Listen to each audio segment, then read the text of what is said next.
आपने इस वक्त जो रामधुन सुन ली, उसका थोड़ा इतिहास आपको मैं सुनाना चाहता हूँ। मैं जब नौखाली में चला गया और वहाँ तो आप जानते हैं कि मैंने पद यात्रा की थी और काफ़ी देहातों में घूमा। शायद ही कोई बंगाली भाई भी या तो बहन इतनी नौखाली की देहातों में या तो बंगाल की देहातों में घूमे होंगे।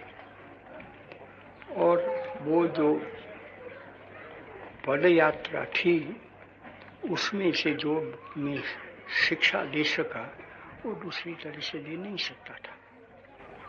वहाँ तो लोग ऐसे डर गए थे क्योंकि लोग डरपोक रहते हैं, तो वो तो रामधुन तो चला ही नहीं सकते। और राम और रहीम वो नाम से बस वो घूमते घूमते चलना, खेतों में से निकलना। कोई खेत मुसलमानों का रहेगा, कोई हिंदू का रहेगा। काफ़ी तो मुसलमानों का ही रह सकता है क्योंकि मुसलमानों की तादाद वहाँ बड़ी है। तो वो यात्रा करते करते ये नियम कर रखा था कि बस रामधुन लगाते लगाते जाना। उससे मुसलमानों को भी लगे कि ये तो कहते हैं उसमें क्या दिक्कत हो सकती है, और हिंदू भी समझ ले। तो पीछे वहाँ ये कोई हर जगह पे होता था ऐसा नहीं था, लेकिन वहाँ तो पीछे काफ़ी हिंदू पड़े हैं और मुसलमान भी पड़े हैं। तो ऐसा बना दिया कि ये पीछे भज मन प्यारे राम रहीम कृष्ण करीम। हमारे कम नसीब से मौका अभी तो ये आ गया है ना कि राम ईश्वर और रहीम उस बगल, ईश्वर यहाँ और वहाँ भी ईश्वर, लेकिन एक ईश्वर का नाम रहीम, एक ईश्वर का नाम राम, और दोनों अलग अलग हो गए। ये तो पागलपन सा लगता है ना। तो कम से कम मैंने तो कल ही आपको शायद सुना दिया कि हम तो पागल नहीं बनेंगे अगर जितना ये कहो हिंदुस्तान कहीं। अब हिंदुस्तान नाम तो चला जाना चाहिए क्योंकि ये हिंदुओं का ही स्थान तो नहीं रह सकता है, रहना नहीं चाहिए। सबका स्थान है, उसमें मुसलमान भी है। तो कम से कम अगर वहाँ राम रहीम ऐसा न कह सके और वहाँ तो सिर्फ रहीम ही कहना पड़े या तो करीम ही कहना पड़े, अगरचे दोनों के मानी तो यही है कि वो ईश्वर के विशेषण हैं, लेकिन वो तो है, अरबी में कहो या तो फारसी में कहो, इसलिए वो हमारे लिए त्याज्य हो जाता है क्या? तो नहीं होना चाहिए। वहाँ अगर राम त्याज्य है तो हो, अगर वहाँ कृष्ण त्याज्य है तो हो, लेकिन यहाँ तो नहीं होना चाहिए। तब हम साबित कर सकते हैं कि हम तो यहाँ तो हम एक हैं। कुछ भी करो, भूगोल में हम दो हो गए, उससे क्या हुआ? अगर ये हम कर सकते हैं तो सारी दुनिया को हम बताने वाले हैं कि हम कभी पागल बनने वाले नहीं है, और भाई भाई हैं। दो भाई के लिए और कितना भी हमेशा के लिए जुदा भी रहें, लेकिन हमारा दिल तो जुदा नहीं रहता है। इस तरह से है। तो मुझको एक भाई लिखते हैं, दुख की बात है, वो लिखते हैं कि तुम तो ऐसे ही पागल ही रहने वाले हैं क्या? इतने बरस हुए, अभी तो शायद थोड़े अरसे में चले जाएंगे। ईश्वर का हुक्म हुआ और मैं भी स्थितप्रज्ञ बन गया तो 125 में से एक भी बरस कम रहने वाला नहीं हूँ। अगर स्थितप्रज्ञ नहीं बना तो आज मुझको ईश्वर उठा सकता है, लेकिन स्थितप्रज्ञ बनना वो मुँह से तो कह सके। हमेशा वो श्लोक ये बहने वो भाई आपको गाकर सुनाते हैं और कहते हैं कि स्थितप्रज्ञस्य क्या भाषा समाधिस्तस्य केशव। ऐसा खूबसूरत शब्दों में वो पूछते हैं अर्जुन, और पीछे भगवान उसको सुनाते हैं कि स्थितप्रज्ञ की भाषा क्या है, किस तरह से बैठता है, किस तरह से बोलता है, वो सब उसमें बताया गया है। ऐसे स्थितप्रज्ञ अगर हम सब बने तो हम सब 125 से एक बरस भी कम नहीं रहने वाले हैं। अगर हम स्थितप्रज्ञ न बन सके तो यहाँ रहकर क्या करेंगे? पृथ्वी पर बोझ हो गए तो ईश्वर हमको आज भी उठा ले। ये दो पहलू उसमें रहे हैं। तो वो भाई कहते हैं कि क्या ऐसे ही दीवाने ही रहोगे? अब भी तो सीखो, और अभी नहीं सीखते हैं तो छोड़ दो। लेकिन वो छोड़ दो का शब्द उसमें नहीं है, उसमें तो ये है कि ये सब चल रहा है तो पीछे क्यों ऐसा करते हैं। पीछे लिखते हैं कि परशुराम दास टंडन, उन्होंने कुछ कहा तो क्या कि सबको सिपाही बनना चाहिए, सबको तलवार लेनी चाहिए, और क्यों, अपना बचाव करने के लिए। आज तक दुनिया में मैंने ऐसा आदमी पैदा नहीं देखा हुआ है कि जो बचाव करता है वो पीछे मारता भी नहीं। और करेंगे क्या, वो बचाव के पेट में ही वो भरा है कि मारना पड़े तब मारना, तब तो बचाव कर सकता है, नहीं तो नहीं कर सकता है। उसका मैं दाखला दलील में नहीं जानना चाहता हूँ। तो मुझको बुरा तो लगा से, क्यों कि परशुराम दास जी में हम तो हमेशा काम करते आए, हिंदी साहित्य सम्मेलन में काम करते आया, और यूँ भी वो भी ईश्वर के भक्त हैं। मैं भी एक मेरे किस्म का छोटा सा सही लेकिन ईश्वर का भक्त मानता हूँ। तो जब मैंने सुना अखबारों में तो मुझको चोट लगी सही, क्या परशुराम दास जी ऐसा कह सकते हैं। लेकिन उन्होंने कहा तो उसका मतलब तो ये हो गया कि 30 बरस हमने तो पानी में डाल दिया, कि 30 बरस तक हमने यही कहा कि हमें हथियार से नहीं लड़ना है, हथियार से बचाव क्या करना था, बचाव तो हम करेंगे किससे, किस तरह से, को राम हमारे साथ है तो हमारा काम निपट जाता है। अगर राम ने हमको छोड़ दिया तो हमारा काम बिगड़ जाएगा, पीछे हमारे पास भले एटम बम भी रहो। तो वो हम 30 बरस से या तो उससे अधिक सीखते आए, और वो 30 बरस हमने घुमाए, इसलिए मुझको चोट तो लगी। तो वो कहते हैं कि तुझको चोट कैसे लगती है, उसकी मुझको चोट लगती है, तो ठीक कहते हैं, मुझको चोट नहीं लगनी चाहिए। वो बताता है कि मैं तो एक पामर प्राणी हूँ, मैं अब तक स्थितप्रज्ञ नहीं बना। अगर मैं स्थितप्रज्ञ बन जाऊँ तब तो मुझे चोट लगनी नहीं चाहिए। चोट क्या लगना था, कोई अच्छी बात करे तो उससे खुश क्या होना था, कोई बुरी बात करे तो उसमें चोट क्या लगना था। चोट के खुश होना कि वो सब चीज़ें उस झंझट में से, उस द्वंद्व में से हमारे निकलना चाहिए। तो वो शर्मिंदा होकर भी मुझको कबूल तो करना पड़ता है, को चोट लगती है। चोट न लगे इसलिए मेरी सब तैयारियां हैं। मेरी उम्मीद है कि जैसे मैं कल था इससे थोड़ा मैं आगे बढ़ा हूँ, कम चोट लगे ऐसी कोशिश करता हूँ। और नहीं तो पीछे हमेशा वही श्लोक बुलवाता हूँ। वो किस कारण, मैं दम्भी तो नहीं, मैं दम्भ करना नहीं चाहता हूँ, आपको धोखा नहीं देना चाहता हूँ। जब मैं धोखा न देना चाहूँ और मैं दम्भ न करना चाहूँ तो भी वो स्थितप्रज्ञ बुलाता हूँ, तो उसका सबब मैं आपको बता देता हूँ कि कहने से स्थितप्रज्ञ एक दिन में बन नहीं सकते हैं। राम नाम जबान से लेने से वो यहाँ तक राम आ नहीं सकता है। तो इसलिए क्या मैं हार जाऊँ, तो हारना वो तो हमारे शब्दकोश में नहीं। रामभद्र चौधरी तो चला गया, लेकिन वो थोड़ी काव्य बना सकता था। उसने कहा कि कभी नहीं हारना भावें सारी जान जावे, ये लिखकर वो चला गया। और पीछे उसकी धर्मपत्नी वो बहुत दफ़ा मुझको वही भजन सुनाती थी, क्योंकि मैं उसके घर में था, और पीछे वो तो बड़ी गाने वाली थी तो इसलिए वो सुनाती थी। और 12 दफ़ा रामभद्र चौधरी तो जेल में थे, तब मैं उसके घर में था, बाद में वो छूटे तो वो कह देंगे कि सरला आज तो वो सुना तो दे। रामभद्र चौधरी वो गा नहीं सकता था तो पीछे वो सुनाती थी। तो ये करने में भी हमको बड़ी दुश्वारी पड़ी कि कभी नहीं हारना, भावें सारी जान जावे। ये कहना तो अच्छा लगता है, मीठा लगता है, गा दे बहुत सुर में, लेकिन अगर हमेशा गाता रहे आदमी और दिल से गाता रहे तो कभी न कभी वो ज़बान की बात है वो दिल में आ सकती है। तो इसी कारण कब से आपको समझना चाहिए कि जब से मैं आया हूँ तब से यही श्लोक तो गाए ही जाते हैं। तो इसका ये मतलब है कि कभी न कभी वो स्थितप्रज्ञता मेरे यहाँ भी आ जाएगी, जो हमेशा मैं गाता हूँ वो आ जावे, तब पीछे मैं कबूल करूँगा कि परशुराम दास टंडन क्या या तो कोई भी हो, कुछ भी कहे और मेरा विरोध भी करे, मैं उसके लिए मानूं कि वो तो बड़ा पुण्यात्मा है, पीछे मैं समझ लूँ कि वो पापात्मा है, मैं समझूं कि वो तो उसको शांति प्रिय है, मैं समझ लूँ पीछे के उसको अशांति है, अच्छी लगती है, उससे मुझको क्या। आदमी वो तो ईश्वर की लीला चलती है, आज एक कहता है, कल दूसरी कहेगा, कल तीसरी कहेगा।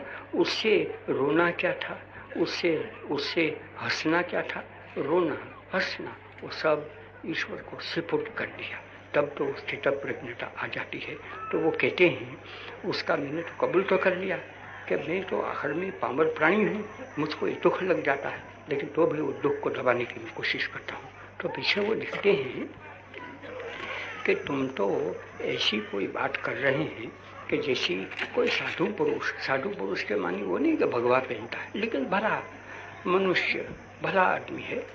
वो पानी में था, तो वहाँ एक बिच्छू भी था, तो उसने वो बिच्छू को पानी में से खींच लिया, क्योंकि वो बिच्छू तो वहाँ हमेशा के लिए जिंदा तो नहीं रह सकता था। तो उसके दिल में ऐसा लगा कि वो तो उसको भी अपना प्राण प्यारा है, मुझको भी प्यारा है, तो चलो बिच्छू को यहाँ से उठा लो और वहाँ फेंकने की कोशिश करो। तो बिच्छू ने तो उसे डंक मार दिया, तो छूट गया, पानी में गिरा। तो दोबारा उठाता है तो वैसे दोबारा वो पकड़ लेता है। तो किसी मजाक करने वाला था, या तो कोई नास्तिक था, उसने कहा कि ये बेवकूफ़ समझता नहीं है कि वो बिच्छू तो उसको डंखेगा तो उसको तो मार डाल, और या तो उसको बचाने की क्या चेष्टा करता है। तो वो तो साधु पुरुष था ना, तो उसने कहा कि भाई ऐसा क्यों उसको कहते हैं, आखिर में बिच्छू उसका तो स्वभाव है कि डंक देना, लेकिन मेरा मनुष्य का स्वभाव तो ये है कि कोई भी डंक देता है उसकी बर्दाश्त करूँ। तो मैं तो बर्दाश्त करने की सीख रहा हूँ, उसमें मैं मेरा स्वभाव के मुताबिक चलूँ, बिच्छू का स्वभाव के मुताबिक चलूँ। कि क्या आप ये मानते हैं कि बिच्छू ने मुझको डंक दिया तो मैं बिच्छू बन जाऊँ? मैं कैसे बनूँ? इंसान होकर और इंसानियत मेरे में आते हुए भी मैं बिच्छू बनूँ तो नहीं कर सकता हूँ।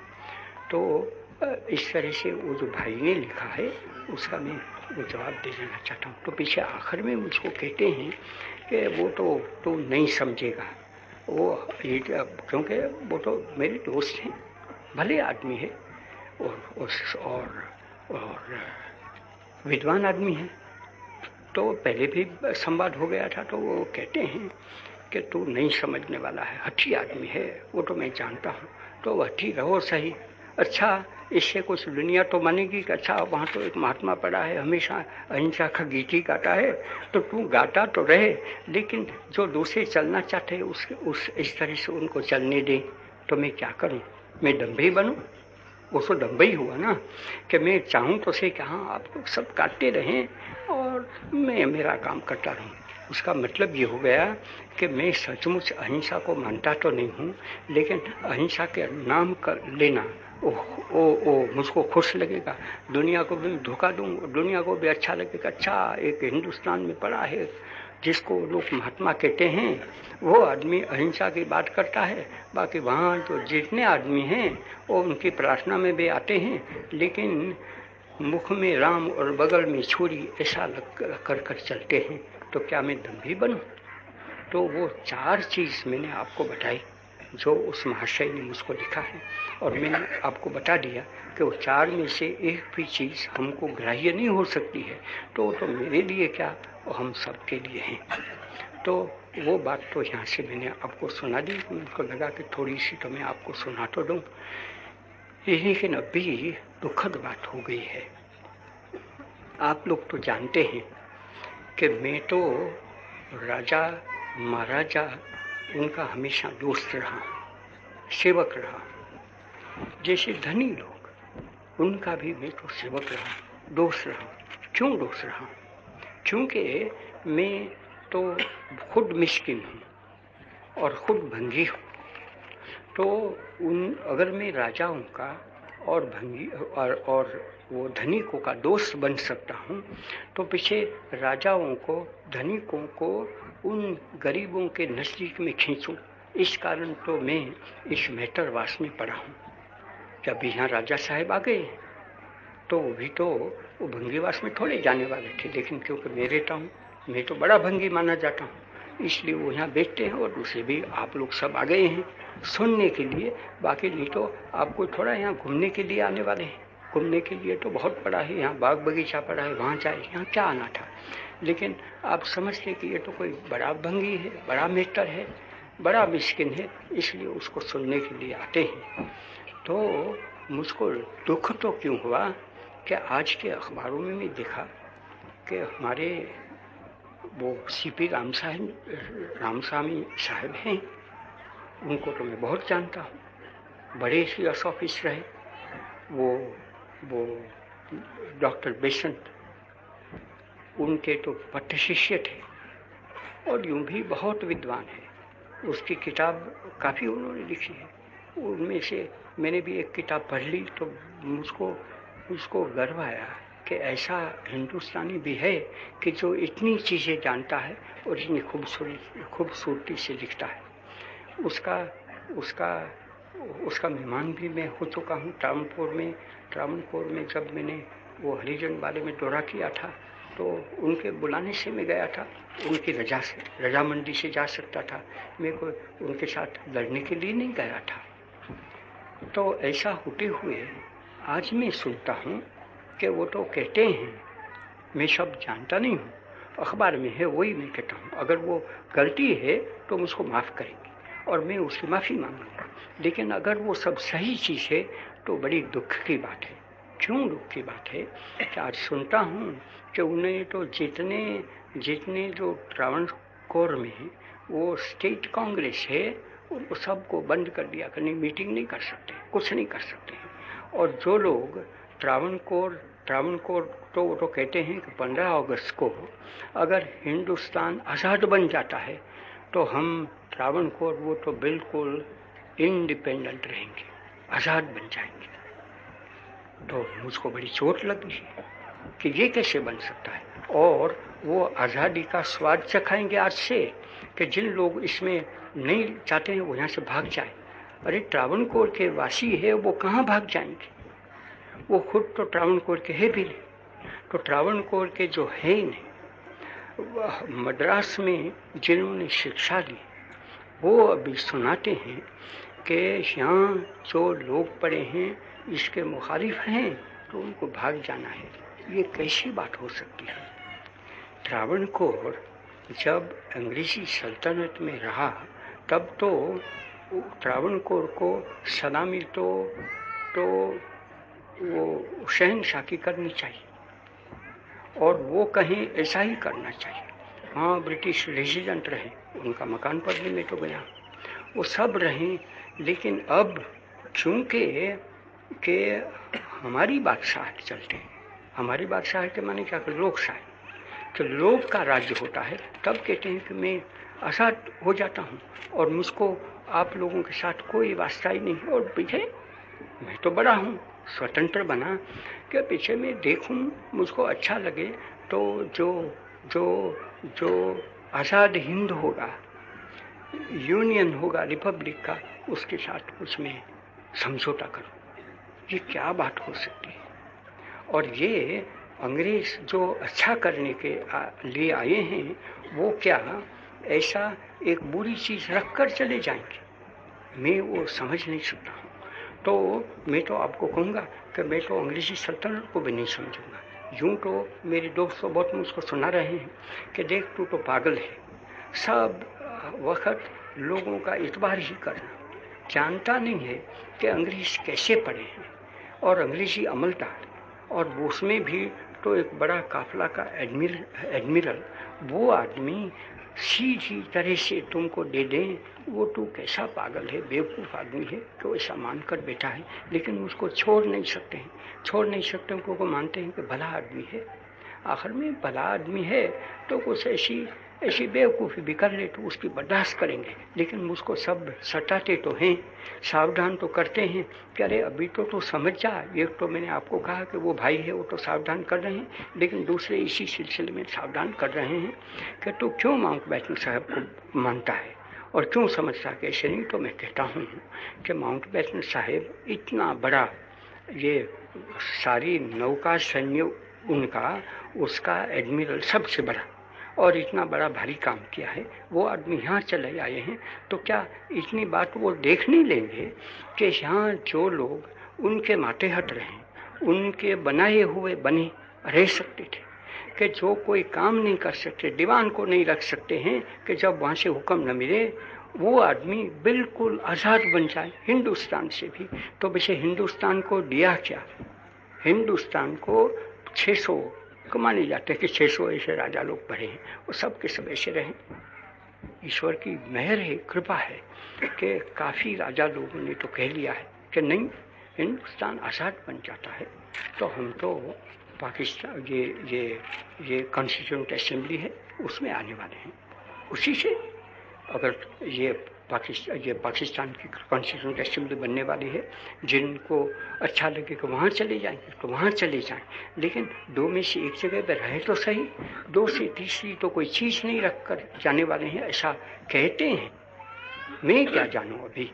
वो ऐसा करते हैं और यहाँ तक चले जाएं कि नहीं, हम तो बिल्कुल आज़ाद बन जाएंगे।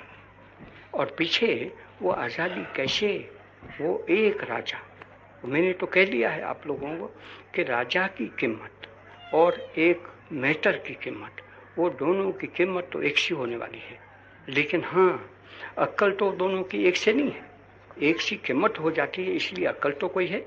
तो अगर उनमें बड़ी अक्ल है, त्रावणकोर के महाराजा है, उनके दीवान रामस्वामी जी, उनकी अक्ल भी बहुत बड़ी है मैं जानता हूँ, तो वो अक्ल तो उनकी हमेशा ऊपर रहने वाली है, लेकिन वो अक्ल किसके लिए? उनके लिए, त्रावणकोर में जो रैयत वर्ग पड़े हैं उनके लिए वो अक्ल खर्च करना है। उनको मारने के लिए, उनको हटाने के लिए अक्ल को खर्च नहीं कर सकते।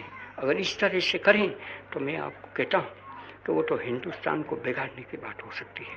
लेकिन हिंदुस्तान कैसे बिगड़ सकता है? ठीक है कि वहाँ त्रावणकोर की रैयत पड़ी थी, वो तो डर के मारे क्यों कि यहाँ तो ब्रिटिश रेजिडेंट पड़ा है, और पीछे अगर हमने कुछ छू चा भी किया, हम तो कोई किसी को मारना नहीं चाहते, हम तो शांति की लड़ाई करना चाहते हैं, सत्याग्रह करना चाहते हैं, शांत असहयोग करना चाहते हैं, ऐसा करना चाहें। लेकिन यहाँ से मानो कि वाइसरॉय साहब की आंख लाल हो गई और उन्होंने वहाँ लश्कर भेज दिया और कहा कि मारो उसको, सबको हटा दो वहाँ से, या तो उसको जेल में भेजो।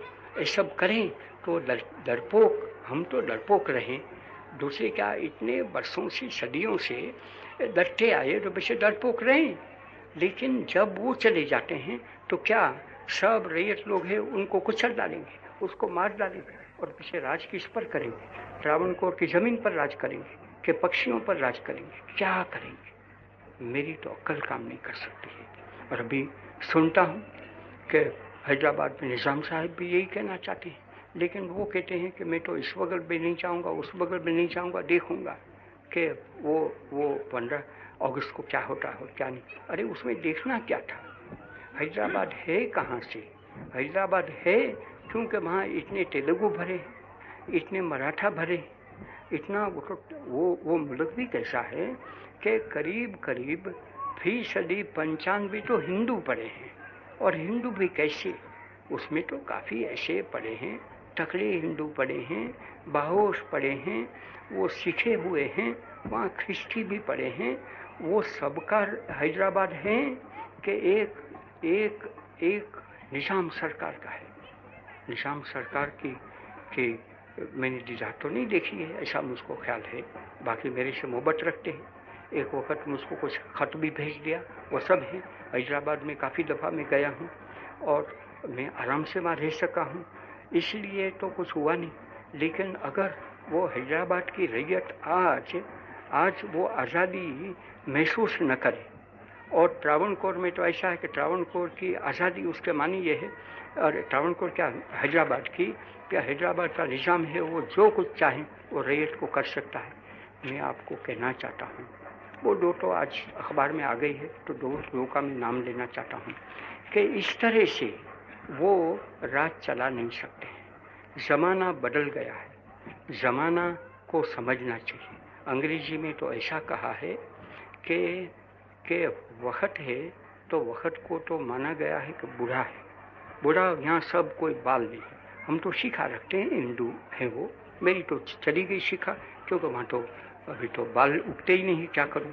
तो वक्त है उसको बताए कि यहाँ एक चोटी रहती, उसके मानी क्या कि अगर समय को तुम पहचान गए हैं तो समय को चोटी से पकड़ो, तब तो तुम्हारे पास रह सकता है। लेकिन अगर चोटी से नहीं पकड़ते हैं और समय चला गया है तो वहाँ से पकड़ो, तो वहाँ से कुछ पकड़ने की चीज़ ही नहीं है, पकड़ ही नहीं सकते हैं। तो आज तो समय बदल गया है, उस समय को देखो, समय को चोटी से पकड़ो और पीछे समझो कि आज जो राज आता है और उसमें अंग्रेज वो तो गवाह बनते हैं, गवाह बनते हैं, इतना ही नहीं, लेकिन यहाँ से कहते हैं कि हम तो जाने वाले हैं और हमारे में कोई दगा नहीं है, दगा किसी का सगा नहीं हो सकता है, ऐसा हमने समझ लिया है। इसलिए हम यहाँ से जाकर ऐसी कोई चीज़ रखने वाले नहीं है कि जिससे हमको आप लोग गालियाँ दे सकते हैं। मैं चाहता हूँ, मैं तो ईश्वर से प्रार्थना करता हूँ कि सब अंग्रेज़ों को ऐसी सन्मति दे। वो प्रार्थना में तो आप देखते हैं ना कि भगवान से कहते हैं कि सबको सन्मति दे भगवान, ऐसी बात है। तो सब में तो अंग्रेज भी आ गए। तो मैं तो ये चाहता हूँ कि अंग्रेज़ों को और अंग्रेज़ों के जो बड़े नुमाइंदा होकर यहाँ बैठे हैं, माउंटबेटन साहब, उनको भी सन्मति दें, उनको बहादुरी दें और उनको ऐसी सत्यनिष्ठा दें कि जिससे हिंदुस्तान में से जो चले जाए तब कोई भी हिंदुस्तान में से आदमी ऐसा न कह सके कि उन्होंने बुरा करके चले गए हैं। हिंदुस्तान में एक एक एक एक एक झगड़ा का सामान पैदा करके चले गए, तब तो पीछे नहीं चले गए। उनको तो झगड़ा साफ करके जाना चाहिए। नहीं झगड़ा मिटा सकते तो मैं तो कहता हूँ आज कृपा करके जाए। कब से मैं तो चीख कर कह रहा हूँ कि वो उनको रहने की क्या जरूरत है। हम यहाँ मर जाएंगे, आपस में लड़ेंगे भिड़ेंगे, कुछ भी करें, लेकिन आपको यहाँ से जाना चाहिए, ऐसा मेरा तो मानस बना है। तो मैं तो ये दो राजाओं का नमूना देकर सब राजा लोगों से प्रार्थना करूँगा कि आप लोग रहें, हमेशा के लिए रहें, लेकिन लोगों के खिदमतगार होकर रहें, खुदाई खिदमतगार बने, लोगों के ट्रस्टी बने, तब तो आप राजा रह सकते हैं, सब कुछ कर सकते हैं। कांग्रेस का ये काम नहीं है कि उनको कुचल डालें। अगर कोई कुचल डालने की कोशिश करें तो मैं तो आपको कहूँगा कि उस कांग्रेस का मैं मुखालिफ बन जाऊँगा। लेकिन अगर कांग्रेस भी ऐसा ही ऐलान करें कि हम सबसे दोस्ती करना चाहते हैं, दोस्ताना तौर से सबके साथ रहना चाहते हैं, लेकिन सबको कॉन्स्टिट्यूंट असेंबली में तो आना है, तो मैं तो ये कहूँगा कि उनको आना चाहिए। और उनको क्या उनकी रैयत है वो कहें कि नहीं हमारे नहीं आना है तो मैं समझूं।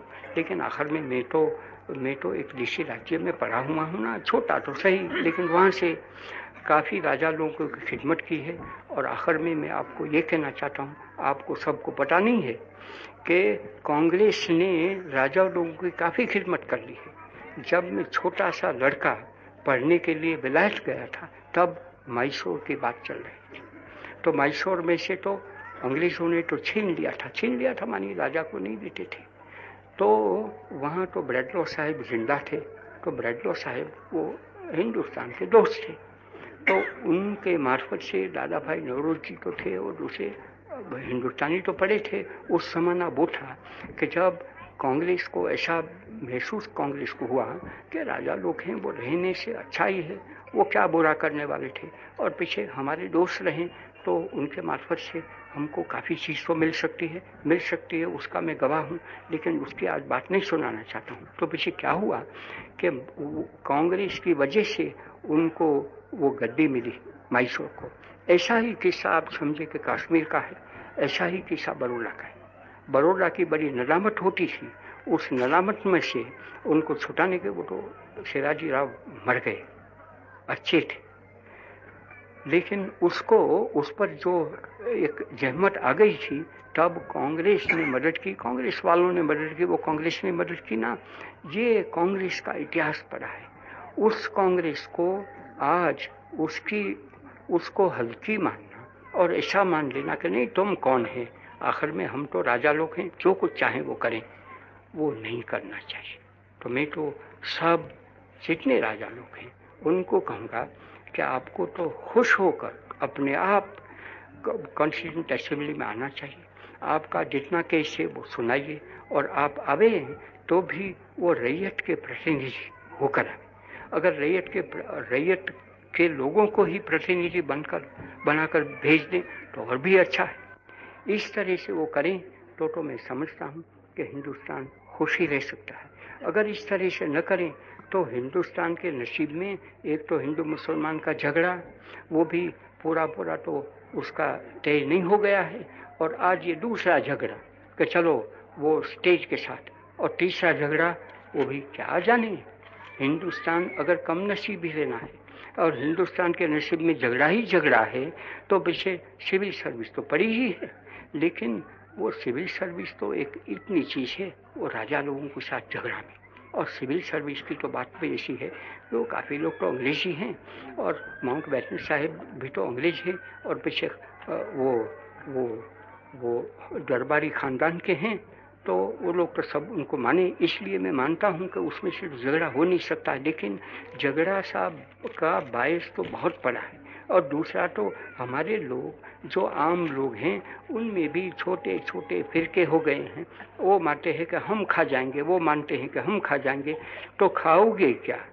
हिंदुस्तान एक रहा, उसका दो टुकड़ा तो करीब करीब हो गया ऐसा मानो, और पीछे सब टुकड़ा कर देंगे तो पीछे वो किसके हाथ में कुछ लेने वाला है।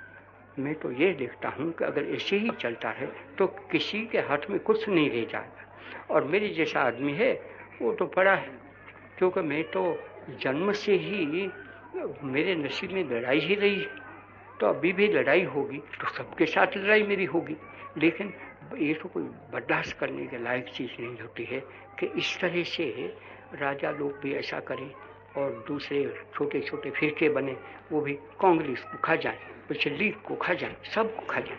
तो पीछे जो आपको खिलाने वाले उन्हीं को आप खा जाएं तो पीछे नतीजा उसका क्या होने वाला है। इसलिए आखिर में मैं तो ये कहूँगा कि हम तो बस राम और रहीम को भजते रहें, कृष्ण और करीम को, एक ही चीज़ है वो आप समझें।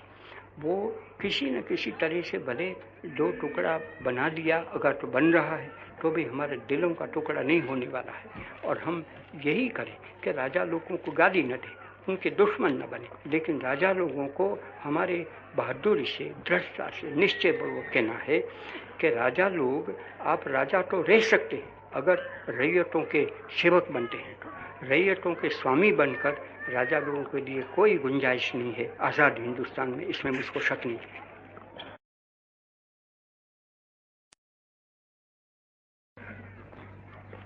आपने इस वक्त जो रामधुन सुन ली, उसका थोड़ा इतिहास आपको मैं सुनाना चाहता हूँ। मैं जब नौखाली में चला गया, और वहाँ तो आप जानते हैं कि मैंने पद यात्रा की थी और काफ़ी देहातों में घूमा। शायद ही कोई बंगाली भाई भी या तो बहन इतनी नौखाली की देहातों में या तो बंगाल की देहातों में घूमे होंगे। और वो जो पद यात्रा थी उसमें से जो मैं शिक्षा ले सका वो दूसरी तरह से ले नहीं सकता था। वहाँ तो लोग ऐसे डर गए थे, क्योंकि लोग डरपोक रहते हैं, तो वो तो राम धुन तो चला ही नहीं सकते। और राम और रहीम वो नाम से बस वो घूमते घूमते चलना, खेतों में से निकलना, कोई खेत मुसलमानों का रहेगा, कोई हिंदू का रहेगा, काफ़ी तो मुसलमानों का ही रह सकता है क्योंकि मुसलमानों की तादाद वहाँ बड़ी है। तो वो यात्रा करते करते ये नियम कर रखा था कि बस राम धुन लगाते लगाते जाना। उससे मुसलमानों को भी लगे कि ये तो कहते हैं, उसमें क्या दिक्कत हो सकती है, और हिंदू भी समझ लें। तो पीछे वहाँ ये कोई हर जगह पे होता था ऐसा नहीं था, लेकिन वहाँ तो पीछे काफ़ी हिंदू पड़े हैं और मुसलमान भी पड़े हैं, तो ऐसा बना दिया कि ये पीछे भज मन प्यारे राम रहीम कृष्ण करीम। हमारे कम नसीब से मौका अभी तो ये आ गया है ना कि राम ईश्वर और रहीम उस बगल, ईश्वर यहाँ और वहाँ भी ईश्वर, लेकिन एक ईश्वर का नाम रहीम, एक ईश्वर का नाम राम, और दोनों अलग अलग हो गए। ये तो पागलपन सा लगता है ना। तो कम से कम मैंने तो कल ही आपको शायद सुना दिया कि हम तो पागल नहीं बनेंगे अगर जितना ये कहो हिंदुस्तान कहें। अब हिंदुस्तान नाम तो चला जाना चाहिए, क्योंकि ये हिंदुओं का ही स्थान तो नहीं रह सकता है, रहना नहीं चाहिए, सबका स्थान है, उसमें मुसलमान भी है। तो कम से कम अगर वहाँ राम रहीम ऐसा न कह सके और वहाँ तो सिर्फ रहीम ही कहना पड़े या तो करीम ही कहना पड़े, अगरचे दोनों के मानी तो यही है कि वो ईश्वर के विशेषण हैं, लेकिन वो तो है, अरबी में कहो या तो फारसी में कहो, इसलिए वो हमारे लिए त्याज्य हो जाता है क्या? तो नहीं होना चाहिए। वहाँ अगर राम त्याज्य है तो हो, अगर वहाँ कृष्ण त्याज्य है तो हो, लेकिन यहाँ तो नहीं होना चाहिए। तब हम साबित कर सकते हैं कि हम तो यहाँ तो हम एक हैं। कुछ भी करो, भूगोल में हम दो हो गए, उससे क्या हुआ? अगर ये हम कर सकते हैं तो सारी दुनिया को हम बताने वाले हैं कि हम कभी पागल बनने वाले नहीं है, और भाई भाई हैं, दो घड़ी के लिए और कितना भी हमेशा के लिए जुदा भी रहें, लेकिन हमारा दिल तो जुदा नहीं रहता है। इस तरह से है। तो मुझको एक भाई लिखते हैं, दुख की बात है, वो लिखते हैं कि तुम तो ऐसे ही पागल ही रहने वाले हैं क्या? इतने बरस हुए, अभी तो शायद थोड़े अरसे में चले जाएंगे। ईश्वर का हुक्म हुआ और मैं भी स्थितप्रज्ञ बन गया, तो 125 में से एक भी बरस कम रहने वाला नहीं हूँ। अगर स्थितप्रज्ञ नहीं बना तो आज मुझको ईश्वर उठा सकता है, लेकिन स्थितप्रज्ञ बनना वो मुँह से तो कह सके। हमेशा वो श्लोक ये बहने वो भाई आपको गाकर सुनाते हैं और कहते हैं कि स्थितप्रज्ञस्य क्या भाषा समाधिस्तस्य केशव। ऐसा खूबसूरत शब्दों में वो पूछते हैं अर्जुन, और पीछे भगवान उसको सुनाते हैं कि स्थितप्रज्ञ की भाषा क्या है, किस तरह से बैठता है, किस तरह से बोलता है, वो सब उसमें बताया गया है। ऐसे स्थितप्रज्ञ अगर हम सब बने तो हम सब 125 से एक बरस भी कम नहीं रहने वाले हैं। अगर हम स्थितप्रज्ञ न बन सके तो यहाँ रहकर क्या करेंगे? पृथ्वी पर बोझ हो गए तो ईश्वर हमको आज भी उठा ले। ये दो पहलू उसमें रहे हैं। तो वो भाई कहते हैं कि क्या ऐसे ही दीवाने ही रहोगे? अब भी तो सीखो, और अभी नहीं सीखते हैं तो छोड़ दो। लेकिन वो छोड़ दो का शब्द उसमें नहीं है, उसमें तो ये है कि ये सब चल रहा है तो पीछे क्यों ऐसा करते हैं। पीछे लिखते हैं कि परशुराम दास टंडन, उन्होंने कुछ कहा तो क्या कि सबको सिपाही बनना चाहिए, सबको तलवार लेनी चाहिए, और क्यों? अपना बचाव करने के लिए। आज तक दुनिया में मैंने ऐसा आदमी पैदा नहीं देखा हुआ है कि जो बचाव करता है वो पीछे मारता भी नहीं। और करेंगे क्या?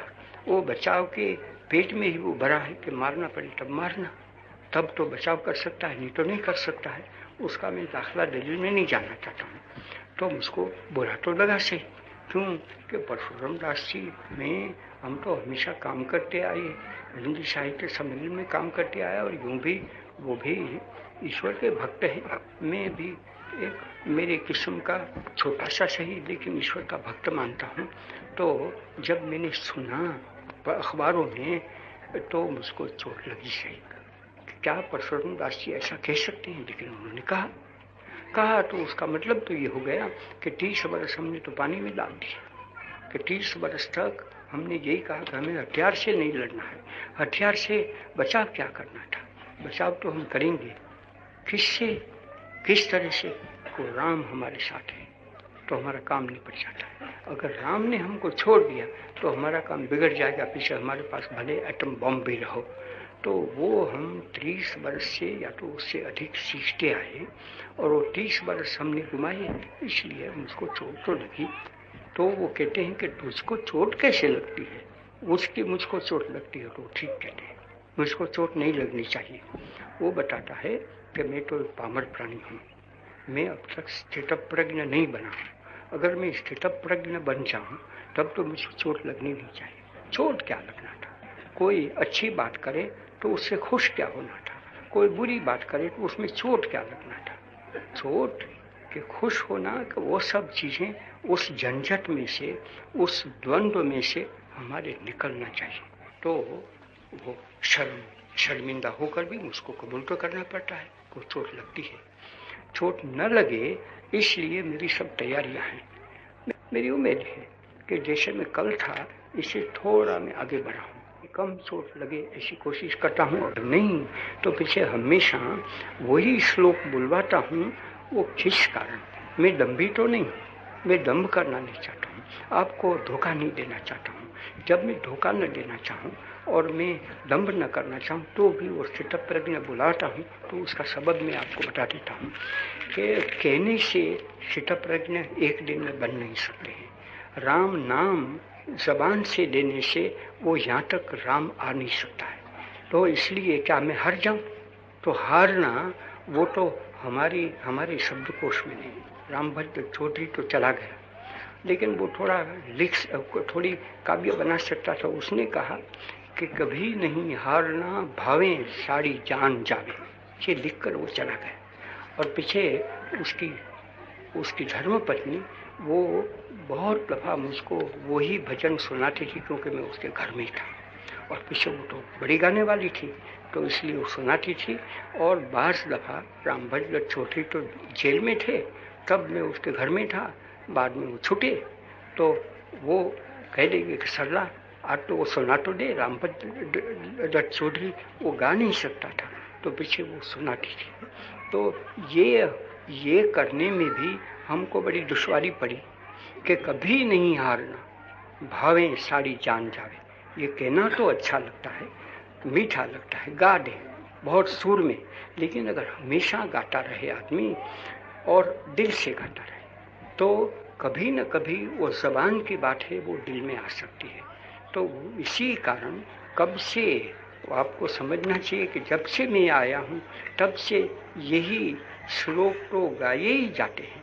तो इसका भी ये मतलब है कि कभी न कभी वो स्थितप्रज्ञता मेरे यहाँ भी आ जाएगी, जो हमेशा मैं गाता हूँ वो आ जावे, तब पीछे मैं कबूल करूँगा कि परशुराम दास टंडन क्या या तो कोई भी हो, कुछ भी कहे और मेरा विरोध भी करे, मैं उसके लिए मानूं कि वो तो बड़ा पुण्यात्मा है, पीछे मैं समझ लूँ कि वो पापात्मा है।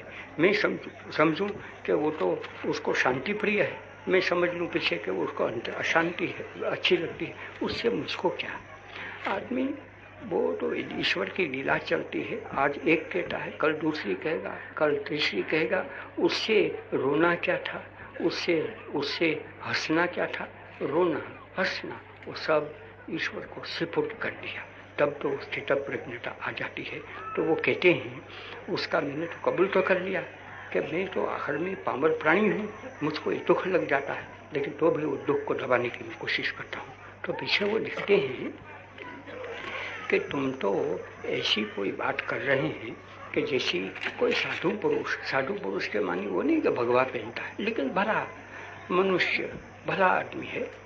वो पानी में था, तो वहाँ एक बिच्छू भी था, तो उसने वो बिच्छू को पानी में से खींच लिया, क्योंकि वो बिच्छू तो वहाँ हमेशा के लिए जिंदा तो नहीं रह सकता था। तो उसके दिल में ऐसा लगा कि वो तो उसको भी अपना प्राण प्यारा है, मुझको भी प्यारा है, तो चलो बिच्छू को यहाँ से उठा लो और वहाँ फेंकने की कोशिश करो। तो बिच्छू ने तो उसे डंक मार दिया, तो छूट गया, पानी में गिरा। तो दोबारा उठाता है तो वैसे दोबारा वो पकड़ लेता है। तो किसी मजाक करने वाला था या तो कोई नास्तिक था, उसने कहा कि ये बेवकूफ़ समझता नहीं है कि वो बिच्छू तो उसको डंखेगा तो उसको तो मार डाल, और या तो उसको बचाने की क्या चेष्टा करता है। तो वो तो साधु पुरुष था ना, तो उसने कहा कि भाई ऐसा क्यों उसको कहते हैं? आखिर में बिच्छू उसका तो स्वभाव है कि डंक देना, लेकिन मेरा मनुष्य का स्वभाव तो ये है कि कोई भी डंक देता है उसकी बर्दाश्त करूँ। तो मैं तो बर्दाश्त करने की सीख रहा हूँ, उसमें मैं मेरा स्वभाव के मुताबिक चलूँ, बिच्छू का स्वभाव के मुताबिक चलूँ। कि क्या आप ये मानते हैं कि बिच्छू ने मुझको डंक दिया तो मैं बिच्छू बन जाऊँ? मैं कैसे बनूँ? इंसान होकर और इंसानियत मेरे में आते हुए भी मैं बिच्छू बनूँ तो नहीं कर सकता हूँ। तो इस तरह से वो जो भाई ने लिखा है उसका मैं वो जवाब दे देना चाहता हूँ। तो पीछे आखिर में मुझको कहते हैं कि वो तो नहीं समझेगा, वो ये क्योंकि वो तो मेरे दोस्त हैं, भले आदमी है और विद्वान आदमी है।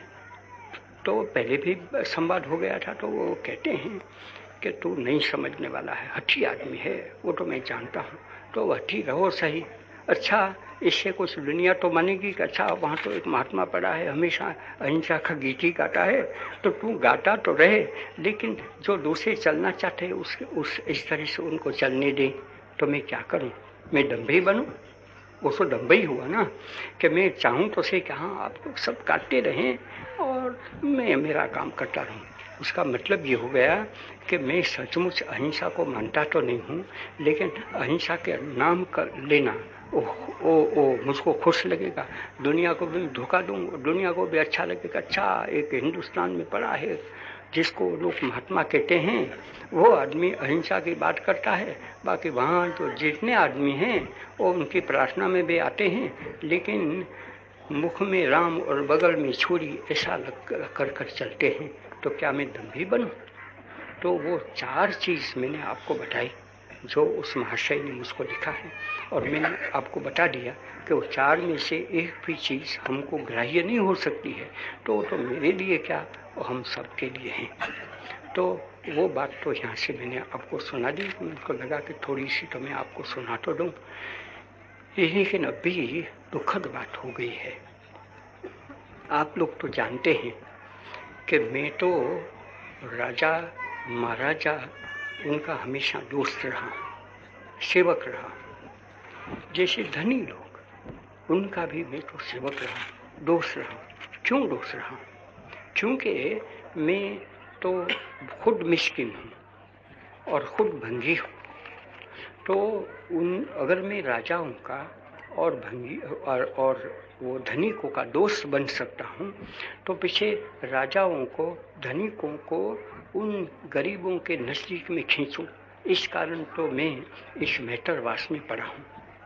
जब यहाँ राजा साहब आ गए तो भी तो वो भंगीवास में थोड़े जाने वाले थे, लेकिन क्योंकि मैं रहता हूँ, मैं तो बड़ा भंगी माना जाता हूँ, इसलिए वो यहाँ बैठते हैं। और दूसरे भी आप लोग सब आ गए हैं सुनने के लिए, बाकी नहीं तो आपको थोड़ा यहाँ घूमने के लिए आने वाले हैं। घूमने के लिए तो बहुत पड़ा है, यहाँ बाग बगीचा पड़ा है, वहाँ जाए, यहाँ क्या आना था। लेकिन आप समझते कि ये तो कोई बड़ा भंगी है, बड़ा मेटर है, बड़ा मिस्किन है, इसलिए उसको सुनने के लिए आते हैं। तो मुझको दुख तो क्यों हुआ कि आज के अखबारों में भी देखा कि हमारे वो सीपी रामस्वामी साहब हैं, उनको तो मैं बहुत जानता हूँ, बड़े सीएस ऑफिसर रहे। वो डॉक्टर बेसंत, उनके तो पट्ट शिष्य थे और यूं भी बहुत विद्वान है। उसकी किताब काफ़ी उन्होंने लिखी है, उनमें से मैंने भी एक किताब पढ़ ली तो मुझको गर्व आया कि ऐसा हिंदुस्तानी भी है कि जो इतनी चीज़ें जानता है और इतनी खूबसूरती से लिखता है। उसका मेहमान भी मैं हो चुका हूँ ट्रावनकोर में जब मैंने वो हरिजन वाले में दौरा किया था, तो उनके बुलाने से मैं गया था, उनकी रजामंदी से जा सकता था, मैं कोई उनके साथ लड़ने के लिए नहीं गया था। तो ऐसा होते हुए आज मैं सुनता हूँ कि वो तो कहते हैं, मैं सब जानता नहीं हूँ, अखबार में है वही मैं कहता हूँ, अगर वो गलती है तो मुझको माफ़ करेंगे और मैं उसकी माफ़ी मांगूंगा, लेकिन अगर वो सब सही चीज़ है तो बड़ी दुख की बात है।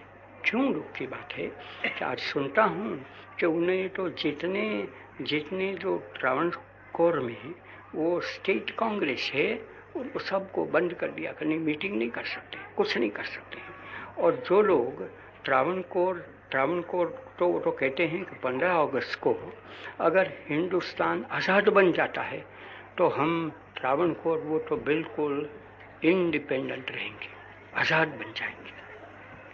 तो मुझको बड़ी चोट लगी कि ये कैसे बन सकता है। और वो आज़ादी का स्वाद चखाएंगे आज से कि जिन लोग इसमें नहीं चाहते हैं वो यहाँ से भाग जाए। अरे त्रावणकोर के वासी है वो कहाँ भाग जाएंगे, वो खुद तो त्रावणकोर के है भी नहीं। तो त्रावणकोर के जो है नहीं, मद्रास में जिन्होंने शिक्षा ली वो अभी सुनाते हैं कि यहाँ जो लोग पढ़े हैं इसके मुखालिफ हैं तो उनको भाग जाना है। ये कैसी बात हो सकती है। त्रावणकोर जब अंग्रेजी सल्तनत में रहा तब तो त्रावणकोर को सलामी तो वो शहंशाह की करनी चाहिए और वो कहीं ऐसा ही करना चाहिए। हाँ, ब्रिटिश रेजिडेंट रहे, उनका मकान पर भी मैं तो गया, वो सब रहे, लेकिन अब चूंकि के हमारी बादशाह चलते हैं, हमारी बादशाह के माने क्या, लोकशाह, तो लोक का राज्य होता है, तब कहते हैं कि मैं आज़ाद हो जाता हूँ और मुझको आप लोगों के साथ कोई वास्ता ही नहीं। और पीछे मैं तो बड़ा हूँ, स्वतंत्र बना कि पीछे मैं देखूँ, मुझको अच्छा लगे तो जो जो जो आज़ाद हिंद होगा, यूनियन होगा रिपब्लिक का, उसके साथ कुछ मैं समझौता करूँ। ये क्या बात हो सकती है। और ये अंग्रेज जो अच्छा करने के लिए आए हैं वो क्या ऐसा एक बुरी चीज़ रख कर चले जाएंगे, मैं वो समझ नहीं सकता हूँ। तो मैं तो आपको कहूँगा कि मैं तो अंग्रेजी सल्तनत को भी नहीं समझूंगा। यूँ तो मेरे दोस्त तो बहुत मुझको सुना रहे हैं कि देख तू तो पागल है, सब वक्त लोगों का इतबार ही करना, जानता नहीं है कि अंग्रेज कैसे पढ़े हैं और अंग्रेजी अमलदार, और उसमें भी तो एक बड़ा काफिला का एडमिरल वो आदमी सीधी तरह से तुमको दे दें, वो तू कैसा पागल है, बेवकूफ़ आदमी है तो ऐसा मानकर बैठा है। लेकिन उसको छोड़ नहीं सकते हैं, उनको मानते हैं कि भला आदमी है। आखिर में भला आदमी है तो कुछ ऐसी बेवकूफ़ी भी कर ले तो उसकी बर्दाश्त करेंगे। लेकिन मुझको सब सताते तो हैं, सावधान तो करते हैं कि अरे अभी तो समझ जा। एक तो मैंने आपको कहा कि वो भाई है वो तो सावधान कर रहे हैं, लेकिन दूसरे इसी सिलसिले में सावधान कर रहे हैं कि तू क्यों माउंटबेटन साहब को मानता है और क्यों समझता कि ऐसे नहीं। तो मैं कहता हूँ कि माउंटबेटन साहब इतना बड़ा, ये सारी नौका सैन्य उनका, उसका एडमिरल सबसे बड़ा और इतना बड़ा भारी काम किया है, वो आदमी यहाँ चले आए हैं तो क्या इतनी बात वो देख नहीं लेंगे कि यहाँ जो लोग उनके मातेहत रहे, उनके बनाए हुए बने रह सकते थे, कि जो कोई काम नहीं कर सकते, दीवान को नहीं रख सकते हैं कि जब वहाँ से हुक्म न मिले वो आदमी बिल्कुल आज़ाद बन जाए हिंदुस्तान से भी। तो वैसे हिंदुस्तान को दिया क्या, हिंदुस्तान को 600 को माने जाते हैं कि 600 ऐसे राजा लोग भरे हैं, वो सब के सब ऐसे रहे। ईश्वर की मेहर है, कृपा है कि काफ़ी राजा लोगों ने तो कह लिया है कि नहीं हिंदुस्तान आज़ाद बन जाता है तो हम तो पाकिस्तान ये कॉन्स्टिट्यूंट असेंबली है उसमें आने वाले हैं, उसी से अगर ये पाकिस्तान की कॉन्स्टिट्यूंट असेंबली बनने वाली है, जिनको अच्छा लगे कि वहाँ चले जाएंगे तो वहाँ चले जाएं, लेकिन दो में से एक जगह पर रहे तो सही, दो से तीसरी तो कोई चीज़ नहीं रख कर जाने वाले हैं, ऐसा कहते हैं। मैं क्या जानूँ, अभी वो ऐसा करते हैं और यहाँ तक चले जाएं कि नहीं हम तो बिल्कुल आज़ाद बन जाएंगे। और पीछे वो आज़ादी कैसे, वो एक राजा, मैंने तो कह दिया है आप लोगों को कि राजा की कीमत और एक मेटर की कीमत, वो दोनों की कीमत तो एक सी होने वाली है। लेकिन हाँ, अक्ल तो दोनों की एक से नहीं है, एक सी कीमत हो जाती है, इसलिए अक्ल तो कोई है। तो अगर उनमें बड़ी अक्ल है, त्रावणकोर के महाराजा है, उनके दीवान रामस्वामी जी, उनकी अक्ल भी बहुत बड़ी है और है, मैं जानता हूँ। तो वो अक्ल तो उनकी हमेशा ऊपर रहने वाली है, लेकिन वो अक्ल किसके लिए? उनके लिए। त्रावणकोर में जो रैयत वर्ग पड़े हैं उनके लिए वो अक्ल खर्च करना है। उनको मारने के लिए, उनको हटाने के लिए अक्ल को खर्च नहीं कर सकते। अगर इस तरह से करें तो मैं आपको कहता हूँ कि वो तो हिंदुस्तान को बिगाड़ने की बात हो सकती है। लेकिन हिंदुस्तान कैसे बिगड़ सकता है? ठीक है कि वहाँ त्रावणकोर की रैयत पड़ी थी, वो तो डर के मारे क्यों? कि यहाँ तो ब्रिटिश रेजिडेंट पड़ा है और पीछे अगर हमने कुछ छू चा भी किया, हम तो कोई किसी को मारना नहीं चाहते, हम तो शांति की लड़ाई करना चाहते हैं, सत्याग्रह करना चाहते हैं, शांत असहयोग करना चाहते हैं। ऐसा करना चाहें, लेकिन यहाँ से मानो कि वाइसरॉय साहब की आंख लाल हो गई और उन्होंने वहाँ लश्कर भेज दिया और कहा कि मारो उसको, सबको हटा दो वहाँ से, या तो उसको जेल में भेजो। ये सब करें तो डरपोक, हम तो डरपोक रहें। दूसरे क्या, इतने वर्षों से, सदियों से डरते आए तो वैसे डरपोक रहें। लेकिन जब वो चले जाते हैं तो क्या सब रैयत लोग हैं उनको कुचल डालेंगे, उसको मार डालेंगे और पीछे राज किस पर करेंगे? त्रावणकोर की जमीन पर राज करेंगे कि पक्षियों पर राज करेंगे? क्या करेंगे? मेरी तो अक्ल काम नहीं कर सकती है। और अभी सुनता हूँ कि हैदराबाद में निज़ाम साहब भी यही कहना चाहते हैं, लेकिन वो कहते हैं कि मैं तो इस बगल भी नहीं जाऊँगा, उस बगल भी नहीं जाऊँगा, देखूँगा कि वो 15 अगस्त को क्या होता है और क्या नहीं। अरे उसमें देखना क्या था? हैदराबाद है कहाँ से? हैदराबाद है क्योंकि वहाँ इतने तेलुगु भरे, इतने मराठा भरे, इतना वो मुल्क भी कैसा है कि करीब 95% तो हिंदू पड़े हैं। और हिंदू भी कैसे? उसमें तो काफ़ी ऐसे पड़े हैं, तकड़े हिंदू पड़े हैं, बाहोश पड़े हैं, वो सीखे हुए हैं, वहाँ ख्रिस्ती भी पड़े हैं। वो सबका हैदराबाद है कि एक निज़ाम सरकार का है। निज़ाम सरकार की मैंने दीदा तो नहीं देखी है, ऐसा मुझको ख्याल है। बाकी मेरे से मोहब्बत रखते हैं। एक वक्त मुझको कुछ खत भी भेज दिया, वो सब है। हैदराबाद में काफ़ी दफ़ा मैं गया हूँ और मैं आराम से वहाँ रह सका हूँ, इसलिए तो कुछ हुआ नहीं।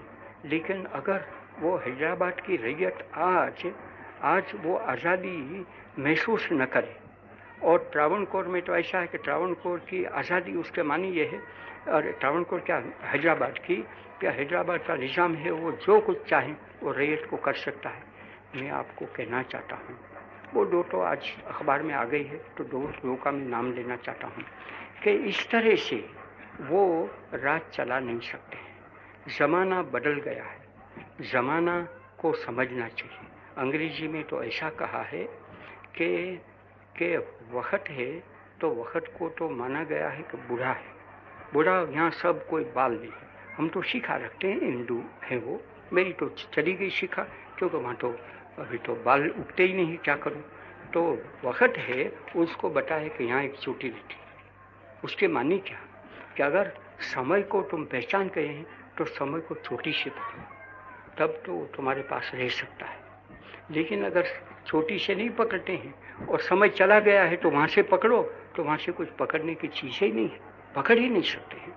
तो आज तो समय बदल गया है, उस समय को देखो, समय को चोटी से पकड़ो और पीछे समझो कि आज जो राज आता है और उसमें अंग्रेज वो तो गवाह बनते हैं, इतना ही नहीं, लेकिन यहाँ से कहते हैं कि हम तो जाने वाले हैं और हमारे में कोई दगा नहीं है, दगा किसी का सगा नहीं हो सकता है, ऐसा हमने समझ लिया है। इसलिए हम यहाँ से जाकर ऐसी कोई चीज़ रखने वाले नहीं हैं कि जिससे हमको आप लोग गालियाँ दे सकते हैं। मैं चाहता हूँ, मैं तो ईश्वर से प्रार्थना करता हूँ कि सब अंग्रेज़ों को ऐसी सन्मति दें।